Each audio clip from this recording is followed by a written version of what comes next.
The intervals on which this function is increasing, decreasing, or constant are going to be intervals of x values. So anytime we're asked this question, we want to give intervals of x values or domain intervals. So we want to look at our graph from left to right. So our intervals need to go from least to greatest. So as we move along from left to right, our function is going up or increasing until we hit this high point up here, and then it starts to go down or decrease. Then we hit this low point, and then it goes back up the rest of the way.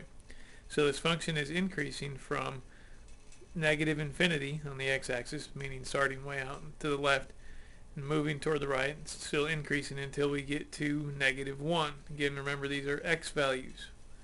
So it's increasing from negative infinity to negative 1. And then from negative 1 to 1, it's decreasing. And then from 1 on the rest of the way, or from 1 to infinity, it's increasing again.